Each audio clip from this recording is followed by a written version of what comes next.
we are creating the very thing we don't want our children to be by demanding obedience, by being harsh with them, critical, shaming them. They will then revolt. They will then run away from us and lower in self-esteem, which then results in them actually not being brave, not being courageous, not being risk takers in their adult life. So then we actually are the perpetuators of our own hell. Welcome. I'm Alyssa Nobriga, your host of the Healing and Human Potential podcast, a place for you to discover the multidimensionality of what it means to be human. Over the past 20 years, I've trained thousands of coaches in my methodology, leveraging my experience as a former psychotherapist, and I'm here to share with you all the wisdom and insights that I've learned along the way. Each week, I'll share with you life-changing tools to support you in awakening and manifesting your dream life from the inside out. We'll be exploring the intersection between ancient wisdom and modern everyday life, really diving deep into the art of human potential through the lens of psychology, spirituality, and coaching. Let's let the magic unfold. Dr. Shefali is an expert in family dynamics and personal development, teaching courses all around the world. She holds her doctorate in clinical psychology from Columbia University and really specializes in the integration of Western psychology meeting Eastern philosophy. She's written 4 books, 3 of which have been New York Times bestsellers, and Oprah called Dr. Shefali's work revolutionary, and specifically her book, Conscious Parenting, one of the most profound books she's ever read. And I'm so excited to dive in today to talk to her about conscious parenting and the awakened woman. So I love that you are here. I just want to first off acknowledge both of us having done work in psychology. I know we understand that most of our issues go back to childhood. So the fact that you are helping parents heal and more consciously parent is everything to me. I think this is what is going to change the world, and I don't do any work with parents. And so first off, thank you for doing that work. I'm so happy that you're doing that work in the world. And I know a lot of your work, not all of it, but a lot of your work is around conscious parenting. And so for people that don't know what conscious parenting is, how do we context that just to kind of give them a sense? Well, conscious parenting is a new way of parenting and when you compare it to our traditional way that most of us were raised in, where we were raised through control and shame and fear and a lot of, hierarchical domination from the parent. So conscious parenting seeks to change that way and focuses on the parent raising themselves. Instead of the child being the focus, it's the parent's own inner child that they're trying to raise instead of focusing on the parent. Mm-hmm. Mm-hmm. Yeah. Yeah. And I think parents, I don't know where perfectionism came from, but it feels like it infiltrates all areas of people's lives between parenting, health, relationships, how we show up at work. And so I know there's a lot of parents that are going to hear this episode thinking they need to be perfect, or they may have some guilt around parenting and have some ideas that they're not doing enough. And that's not at all the intention of this. And I think we're going to mess up our kids. And I think the best thing we can do is take ownership, apologize, honor our humanity, model that, learn from everything, be compassionate with ourselves. And with that, because blaming doesn't work and it doesn't feel good. But still having a compassionate awareness, how do we become more aware while being compassionate with ourselves and creating change? And so contexting the question that I'm about to ask you with that is, what are some of the unconscious parenting strategies or ways of being that people aren't usually aware of that you see? So just by hearing some of the things that they do, they can start to become more compassionately aware. Well, I think, that's one of the main issues is that because most of us were raised without compassionate self-acceptance, because we were raised with parents who were not compassionate toward us, we actually are unable to be compassionate toward others and toward our children. So it's because we were never accepted for our full selves as children, we're unable to give that acceptance to others and to our children. So it's kind of generational. So the first place to start with trying to be conscious to our children is to be loving and kind and self-compassionate toward ourselves. So that's where it all begins. And then when you begin to understand how, we're so cruel to ourselves, we're so harsh with ourselves, we're overly perfectionistic, we overly critique ourselves, we overly judge ourselves. Because of that, we're unable to then, be loving or compassionate or accepting to our children. So it really, how we treat our children in many ways is a reflection of how we treat Hmm. ourselves. And how we were parented, right? It gets passed down unless we do the work to take a look. And awareness is the Yes. first step. And so, that's where some of our work ties in together, where it's about reparenting ourselves. No matter what our childhood was, it's our responsibility to parent ourselves. And I think even sometimes having compassion with ourselves can look like, okay, if there's an inner critic, even the critic is trying to help me in some way. And so learning to say, thank you, critic. I know you're trying to protect me, so I'm accepted and so I'm loved if I do these certain things. But then realizing it's not really effective to criticize the critic, it's just more, helps us soften around it. And so I love that you do that work, because otherwise it's just theory instead of embodied, instead of being lived. Right. It's what you're saying is to see all parts of ourselves. So even the quote unquote not so compassionate parts or not so loving parts of ourselves, but then not to be unloving to Yeah. the not so loving parts, and not to be unkind to the not so kind parts, but to accept, okay, I can get reactive, I can get impatient, I can get anxious, but be loving to those parts of ourselves will then allow us Hmm. to, and also not only to love other people's not so positive traits, but then when they show up with those negative traits in front of us, not to judge them so harshly, because we begin to see how we relate to them is again how we relate to ourselves. So we use our relationship with them as a practice to become more compassionate with Yeah. ourselves, right? So our children especially can be that laboratory where we get to practice accepting them, but really it's because we're practicing to accept ourselves. Hmm. It's beautiful. And one thing that really helped me was understanding what the positive intention was inside anything that I'm doing. So if I'm using perfectionism or criticism on myself, I ask myself, how is that pattern trying to serve me?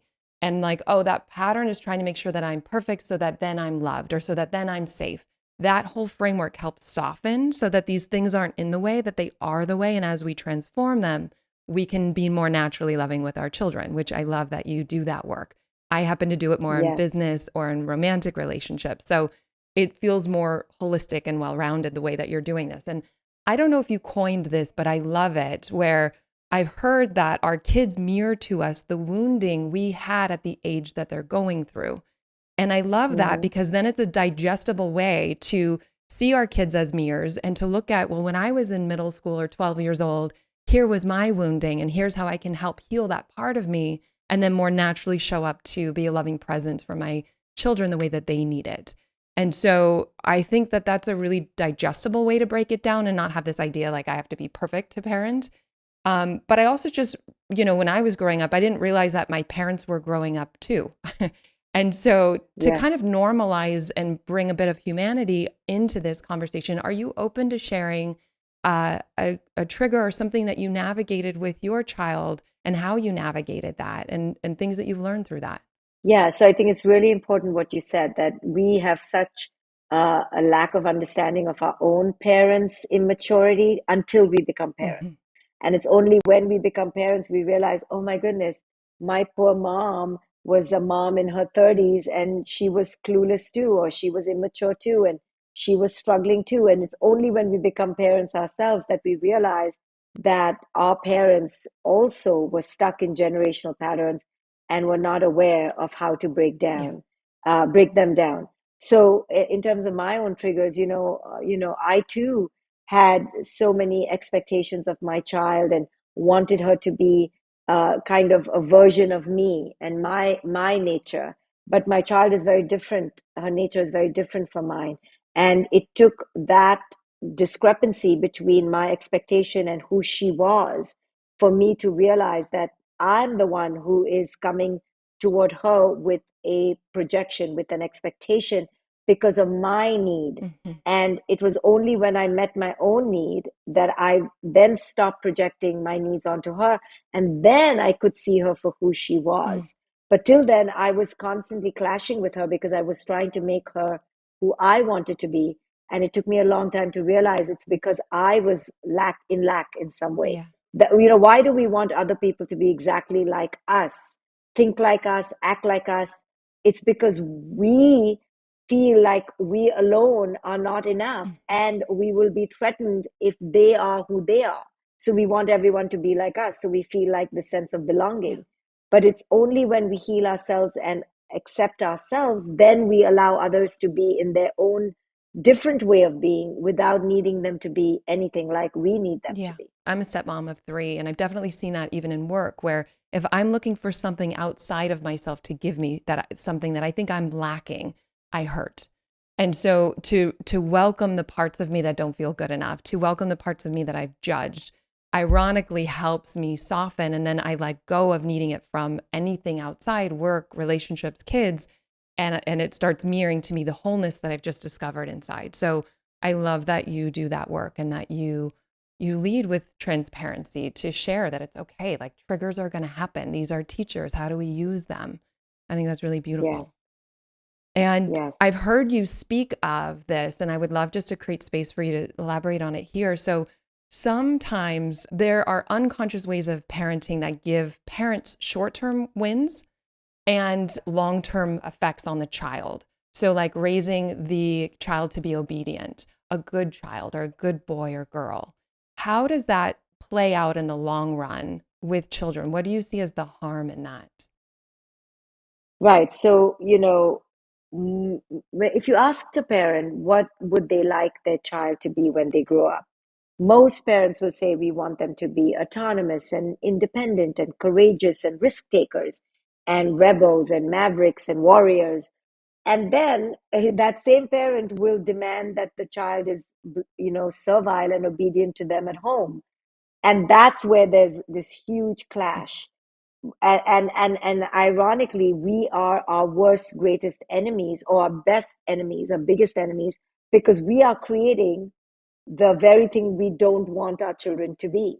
So by demanding obedience, by being harsh with them, critical, shaming them, they will then revolt. They will then run away Mm, from us and shut down and withdraw and lower in self-esteem, which then results in them actually not being brave, not being courageous, not being risk takers in their adult mhm, life. So then we actually are the perpetuators of our own hell, mm, right?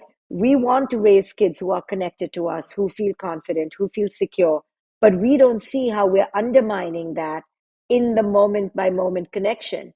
Our children are coming to us wanting connection, and we shame them, we critique them, we judge them, we don't create a safe space for them. And then they shut mm, down, and then we wonder why we don't have connection with them. mhm, It's because we very unconsciously, but very profoundly, sow the seeds of unsafety and shaming and invalidation. And all our children want from us is to be seen. What every human wants is to be seen and to be understood. And because we were never seen and mm. understood as children, we can't give it to our children. We don't know how to give it to our children. But then our children will eventually alienate from us and alienate from themselves. Mm-hmm. Mm-hmm.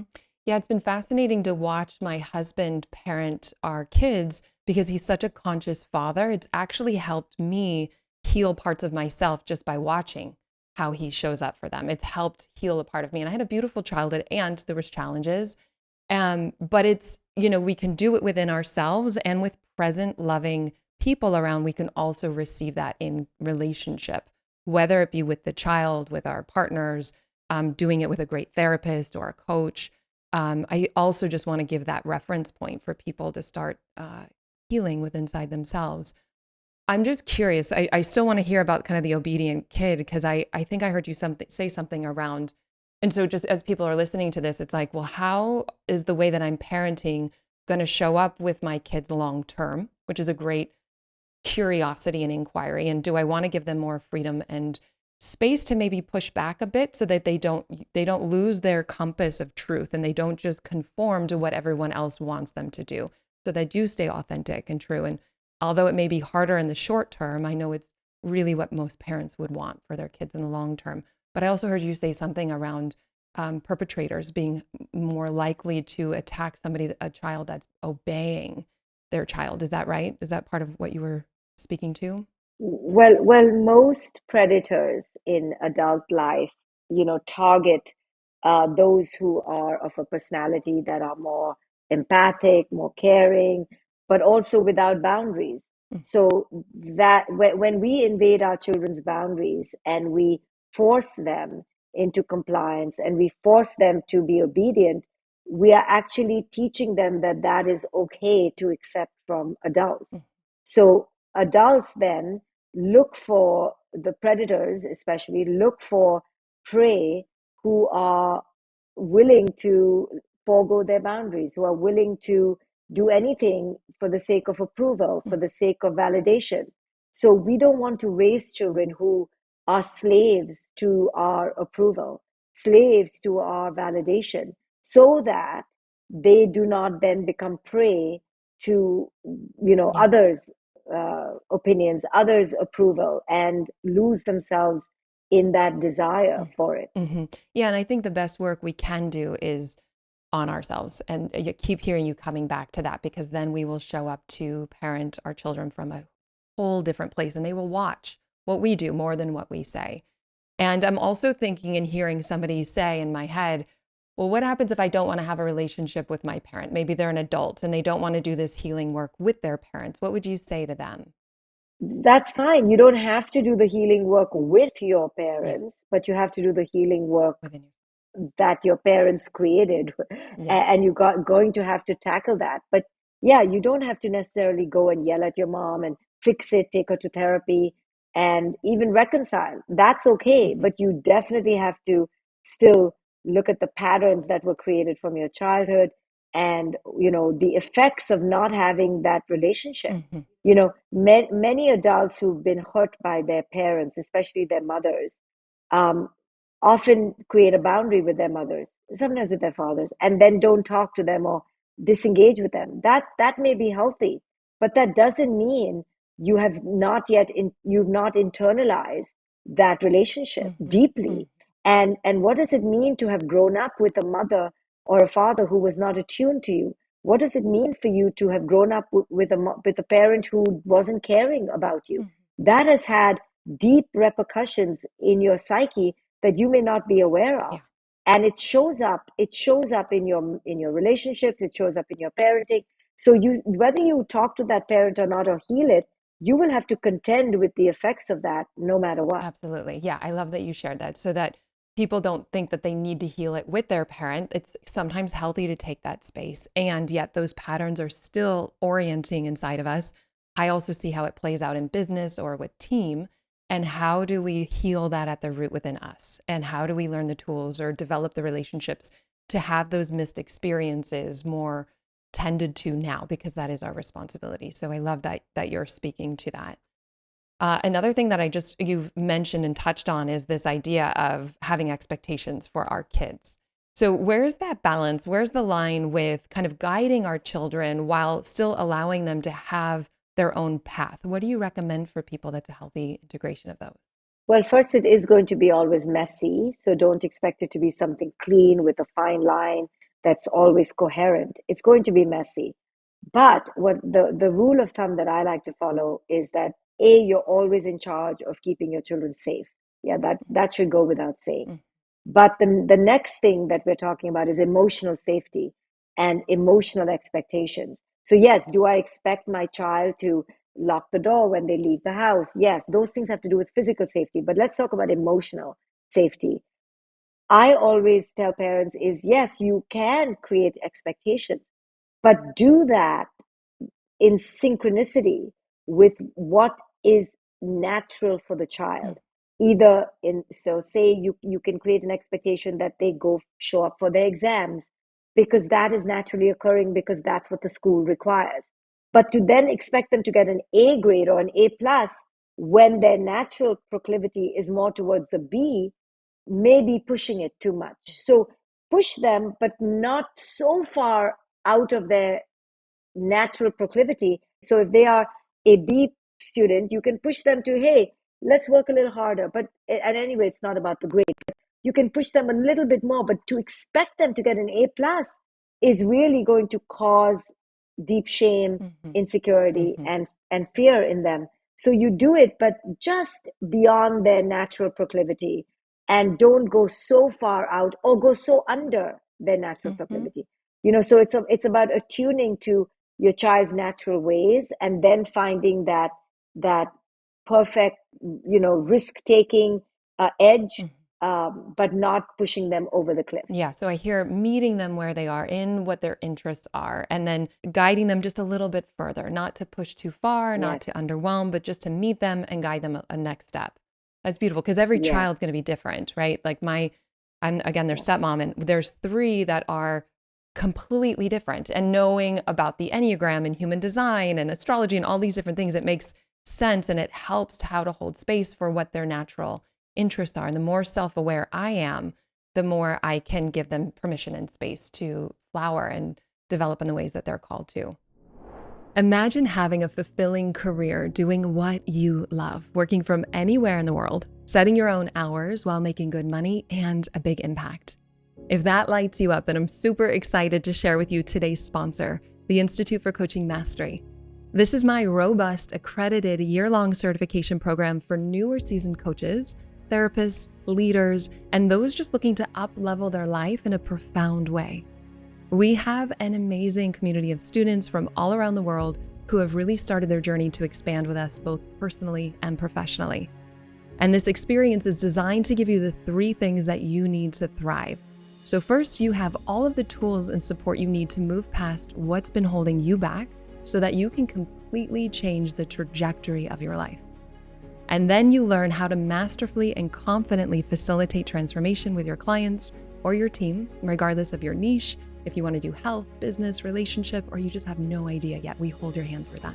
And then lastly, you'll receive my 6-figure and beyond signature roadmap that's customizable to meet you wherever you are. So whether you want to do high ticket sales, online marketing, or you just want to hit 6 figures without ever needing to go on social media, we've got you covered. And this truly is the most rewarding work in the world. We have new students now who have a waitlist of dream clients in under a year. We also have seasoned students who are doing $80,000 months. And this is really about creating lasting transformation from the inside out so that you can share your gifts and serve the world in all the ways that you're called to.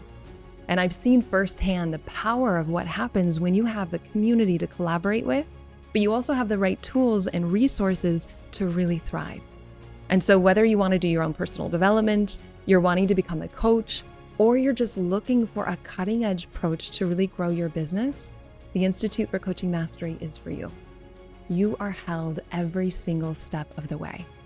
And so if you want to get behind the scenes access to the Institute with 3 proven transformational tools for free to help you create the business and life you love, all you have to do is go to alyssanobriga.com/tools, or you can find us at alyssanobriga.com/apply now to see all the details and apply today. I love sharing practical guides. I love practical techniques or exercises. What have you found helpful so that parents can start implementing or testing new things out to foster more connection, right? Like if they don't have that screen time, like what are some things that they can do not as much? I mean, obviously screen time is going to be part of our modern day lifestyle, but what are some things that you have heard of or found helpful in working with parents to foster those more deeper connections? Well, I've written 5 books on this topic because it's not easy to just give a practical tool. What are the practical tools? Listen to your child, hold space, validate their emotions, create a safe environment for them to express themselves. Do not yell, do not scream, do not overreact, do not punish, do not shame. So people know the practical Yeah. tools, but they don't implement them because it's not about the actual behavior so much. It's about what is driving the behavior. And that's what my work focuses on. And I've written 5 books on it. And my latest one, called The Parenting Map, has 20 steps with exercises to help reinforce how to heal at a deeper level. Because when we heal at a deeper level, then the surface behaviors become much easier. Yeah. Because we all rationally know what to do, Yeah. but we yet don't do it because there's something blocking us from inside. And typically, what's blocking us from inside is our own inner disconnect, Mm. our own inner fears, our own inner threats from childhood. Yeah. And, the reason we can't show up for others in our lives in the way they need us to is because we never had that modeled for us. Yeah. So we simply don't know how to be flexible or adaptable. So my work is about the deeper layers of the parent's psyche. Mm-hmm. And if parents read my books and implement the things I suggest, it's not going to change in a day because it's not about a quick fix, but it's about a deep healing, which will then create a wide effect, a profound effect across areas in the relationship. So it's not just about how do I get my kid to get off the screen, or it's not just about a Good. goal. It's about an entire relationship. Yeah. And this is exactly the same methodology and modeling change from the inside out that I also support, but not with parenting. So I very much align. Will you share a story about a case study just so people can draw the connections with maybe somebody that thought, when I used to be a psychotherapist, people would come in and bring their kids, and then, we're kind of taught to work with the parents. The kids are just a reflection of the family system. Is there a story to help people connect the dots with maybe somebody that's newer listening? Like, okay, they thought it was um, the the child's issue, and it really was a reflection of what the parent was going through and how they started connecting the dots to do deeper work. Is there any story that you can share? Well, every story is that story that parents bring. So anytime a parent is overreactive beyond 10 minutes or 15 minutes, it 100% will come back to something that is being evoked within Mhm. the parent. Mhm.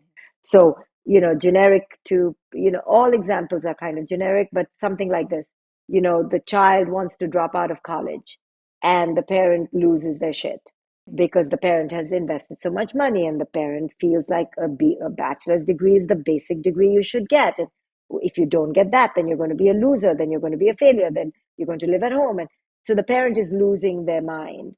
And if you deconstruct with that parent what's really going on, you will eventually come down to some core wound that is reactivated in the parent. Something like, well, I was a failure when I was young, and I don't want it to be difficult for my child, or life is so difficult and I'm just trying to protect my child, and I'm scared that if I'm not going to protect them, I'll be a bad parent. So it always comes back to some core wound within the parent. Mhm. And that's what's creating the trigger, and that's what's creating the reactivity, and therefore the Mhm. disconnection. And once the parent can take care of that, then the parent is able to say, okay, now let me attune to my child. What's going on inside my child, which I've been ignoring because I'm so hell bent on being right, Mhm. and I'm not even listening to my child. Okay, now let me try to understand, what is my child trying to say to me? What are my core needs of my child? And once you begin to attune to that and access that, now you are really going to help your child navigate whatever they're going through. And maybe your child will eventually go back to school in a few years. Yeah. But if you don't address their needs because you're so caught up in your needs, then you're actually going to create a greater disconnection, Mhm. and you're going to trouble your child even more, and and be your worst enemy even more. Yeah. And I think as we do the work to heal those parts of us, it's natural then to show up for them and to want to support and be that loving presence and parent for them. And it just comes out because we've already offered that to ourselves. Some of the work that are core themes that I've seen around blocks with business, and I'm curious how you've kind of mirrored or seen that with parenting, is people pleasing, perfectionism, self doubt, um, procrastination. And underneath some of those blocks is really, I've seen that it ties back to worthiness, this misunderstanding that I am not good enough or I am inadequate and not whole. And part of my discovery has been, well, if we are neglecting a part of ourselves, of course, then we couldn't feel whole because there's a part of us that we haven't accepted. And so as we do the work to more fully awaken to who we are beyond any of the personality, and we learn to integrate these parts of ours, our parts of our psyche, ironically, we start to feel more whole. I'm curious if you've seen any parallel correlations or some of the core wounds that are more common. I know belonging is a big one, inadequacy. Is there any others that you've seen in your work? Well, I think they're layers. So I think the perfectionism, the lack of risk taking, the anxiety, those are the surface Mm, manifestations, and then you go deeper, and then you come down to feeling like a lack of belonging, lack of safety, lack of security, lack of understanding, validation, approval. Am I good enough? mm, Do you see me? But then at another layer below that, of course, is the layer of unworthiness. But even below that is simply the fear of just uh, being seen for our essence, and feeling that very profound disconnection to ourselves and to others. So I think there are layers to it, but at the core is a deep fear that we will not be loved, mhm, that we will not be taken care of. And that core fear is something that we all have. And the only way out of that ultimately is to begin to parent yourself. We can beg our partners to listen to us, to hear us, to understand. We can beg our parents to do that. But ultimately, they won't be able to meet that need because that need is not even being met in them. mhm. So ultimately, we have to meet that need within ourselves, and we'll have to reparent ourselves. Yeah. And the more we can reparent ourselves, the less we will, lay open those wounds to others, and the less we will be hurt by others. Hmm. And it's not because others are being mean to us necessarily. They can't meet that need because they themselves are struggling in their own psyche with that need themselves. Hmm. So I say it's like we're all beggars begging the other one to understand, and the other one wants that same understanding. So that's why we have to just take it upon ourselves to heal ourselves at the end of the day. Yeah. And I like that you're bringing it down to the root, which is really about survival and safety and somewhat of an existential. Like, even there's the psychological, and underneath that, there's a spiritual. The depth of it is identity of who am I and will I not exist? Yes, And so I yes. know that your work touches on the psychological and spiritual, so does mine. So I love that we have a very similar orientation around a map of, this is Ken Wilber's quote, but growing up and waking up. Yes. And I love that we proactively do the work so that we don't have to keep unconsciously playing it out in our lives, because life will mirror to us where we're unconscious and what's left through the kids, through work, through relationships, health. And as we do the work proactively, we no longer have to keep on playing it out, so that we can feel more whole and at peace and work with the present moment trigger rather than this baggage from the past that we've not been willing to feel and face because we haven't had the tools. We don't learn this stuff in school. I don't know why I learned it in grad school and not grade school, but this is part of the intention of the podcast, to share with people a toolkit for humanity to start knowing that there's another way, and it can be easier Mm-hmm, and it can be softer, and more feminine. And so mm-hmm, that kind of brings me to this other conversation. I want to pivot a little bit, because you speak to something that's so important, and everything in my body rings like you're like a tuning fork for me around this. And I want to dive deeper into it when you talk about the time of the awakened woman. And I would love for you just to share, just to channel a bit about what that means, about that body of work. Well, it's a lot. It means a lot, and I've written a book called The Radical Awakening, which helps women awaken to their own authentic truth of who they are, to the best that they can, of Yeah. course. But I think for me to awaken really means to stop depending on others so voraciously to meet your needs. Mhm. And I still do this, I still look to others to meet my needs, and that's a mistake. It's a folly because, as I said before, others are struggling in their own ineptitudes, in their own wounds, in their own pain. So when we put ourselves like prey, seeking another to validate us, we give our power away, and we actually need to keep that power for ourselves and esteem ourselves and value ourselves so much that our own approval, our own validation means so much to us. And I think as women, we need to do more of that because we typically define ourselves through relationships. And we so want the other to understand us and validate us. And that's a beautiful need to have. But sometimes we get lost in that and get deeply hurt because we don't get that need met. So it's a very female thing, and it's our strength because we're so relational, but it can also be our folly and our curse because we so want that relationship to meet our needs, and then we go overboard, and then it can actually become toxic for us. Yeah. Yeah, I was going to ask you, what are some of the things that you see restrict women from really more fully embodying an awakening? It sounds like this need for approval, this pleasing and taking care of other rather than self. Is that right? Yes, yes. I mean, I think most maternal feminine women who are in touch with their maternalism and femininity really will do anything for relationship because we believe in the we, and we believe in the you know connection. Mm. But I think we sometimes lose ourselves in that, and we don't have healthy boundaries, and we then expect too much Mm. from that relationship. And most of the times we may also choose partners who are not emotionally available to us, Yeah. who cannot be there for us, and then that's devastating for us.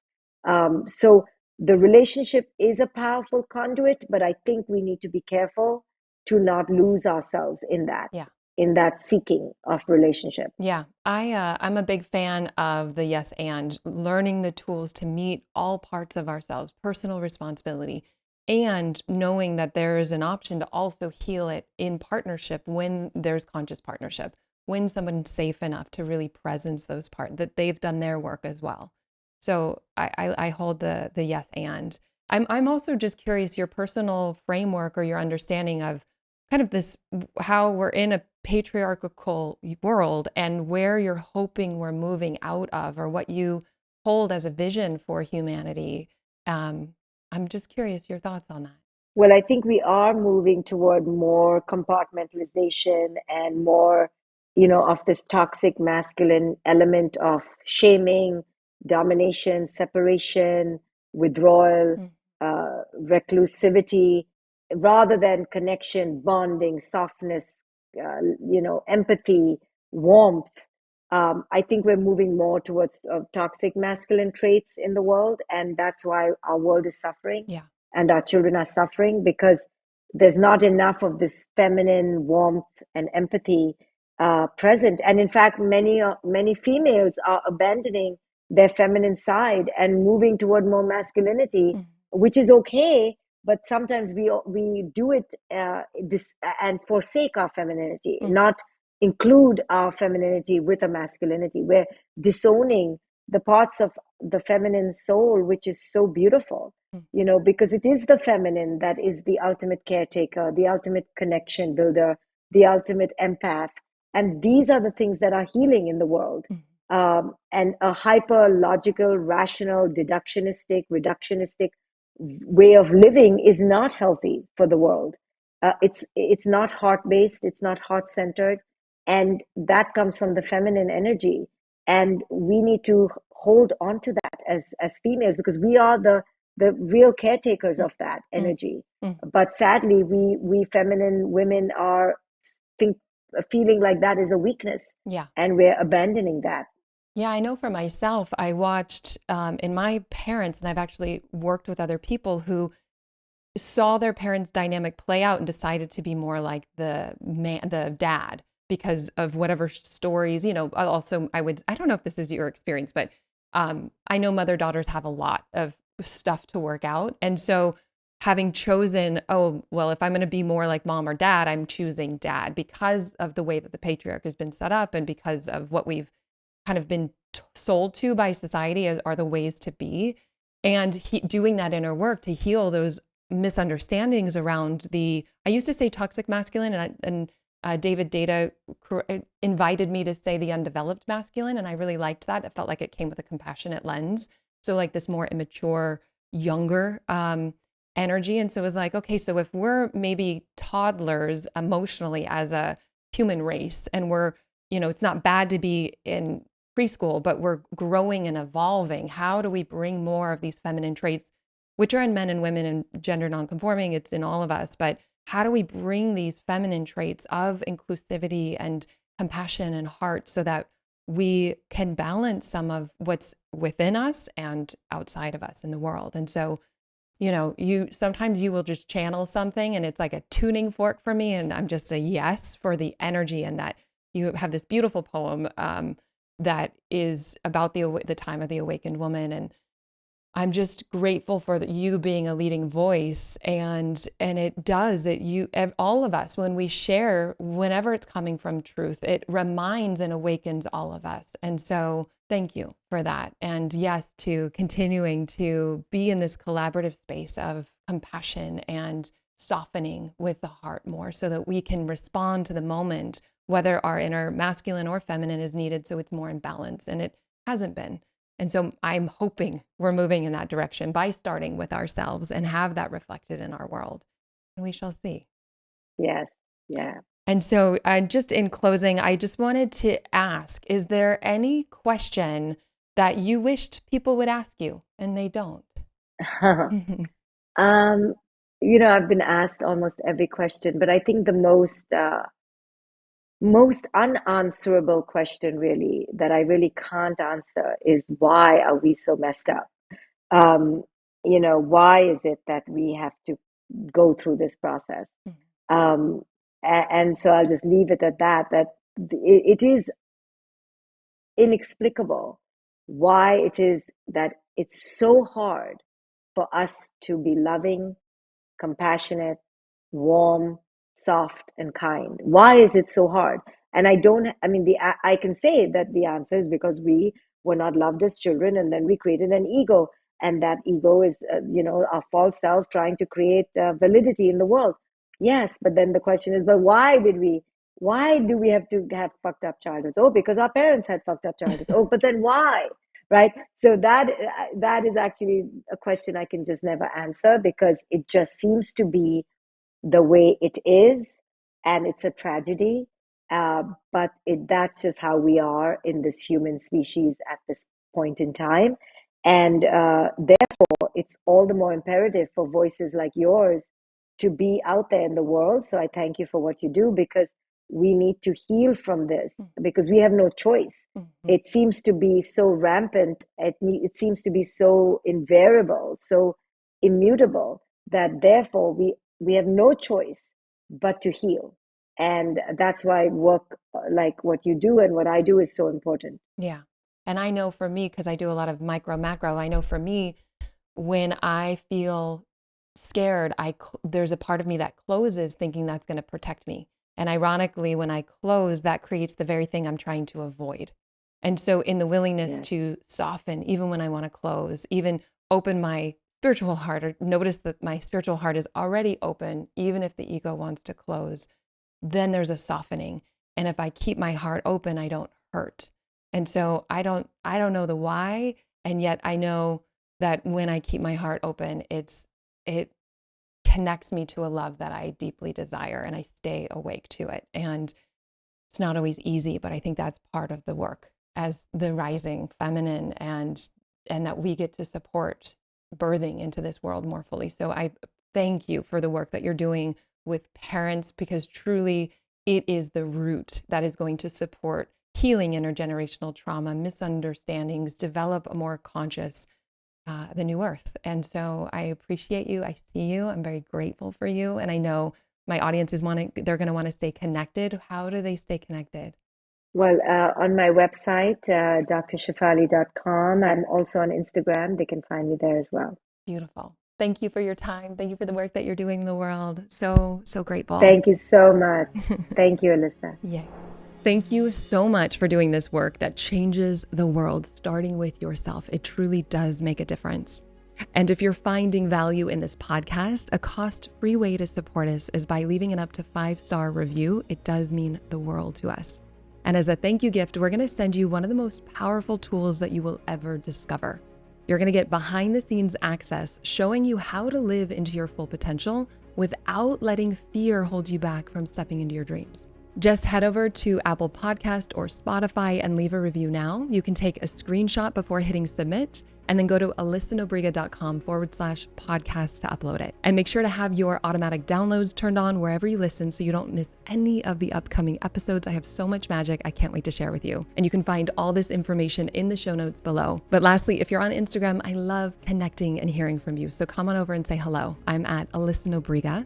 Thank you again for being here. I cannot wait to share more with you.